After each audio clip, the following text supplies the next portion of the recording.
নমস্কাৰ প্ৰিয় বন্ধু বান্ধৱীসকল, আৰম্ভণি হ'বলৈ গৈ আছে এই বছৰৰ প্ৰথমটো বিৰল মহাজাগতিক পৰিঘটনা বলয়াগাক সূৰ্যগ্ৰহণ 2026। বহু বছৰ অপেক্ষাৰ মাজত বছৰৰ প্ৰথমটো ভাগতেই প্ৰথমটো সূৰ্যগ্ৰহণ হ'বলৈ গৈ আছে।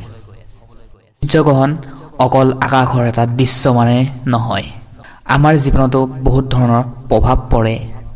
এই বৃহৎ গ্ৰহক শান্ত ভাবি নাভাবি আমি সাৱধান হ'ব লাগিব। কিছুমান ক্ষেত্ৰত সূৰ্যগ্ৰহণ আৰু চন্দ্ৰগ্ৰহণ এই দুটা গ্ৰহণেই বছৰটোত হয়, কিন্তু এই গ্ৰহণত ভাল বুলি মনা নাযায়।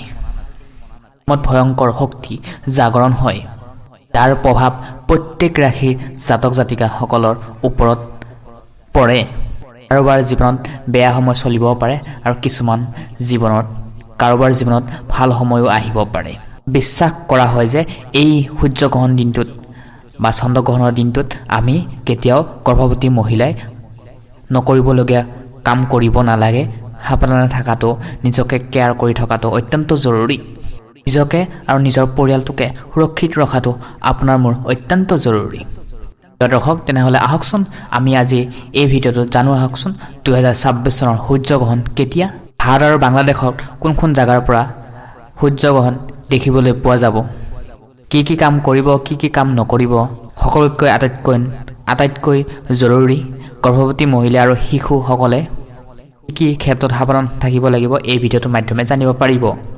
সূতককাল গ্ৰহণ লগাৰ আগতে 12 ঘণ্টা আগৰ পৰাই আৰম্ভ হৈ যায়, যাৰ ফলত গৰ্ভৱতী মহিলা আৰু শিশুসকলে বাহিৰত ওলোৱাটো একেবাৰে সম্ভৱ নহয়।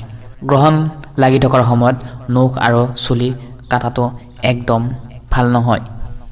কাজিয়া পেচালৰ পৰা সদায় দূৰত থাকিব লাগে। পূজা কৰা আৰু শুভ কাম এই গ্ৰহণ লাগি থকা সময়ত দূৰত থাকিব লাগে।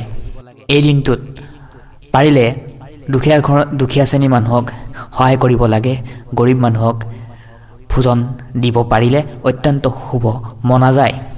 ভাৰতবৰ্ষৰ আৰু বাংলাদেশৰ সময় অনুসৰি বলয়াগাক সূৰ্যগ্ৰহণ আৰম্ভ হৈছে 17 ফেব্ৰুৱাৰী 2026।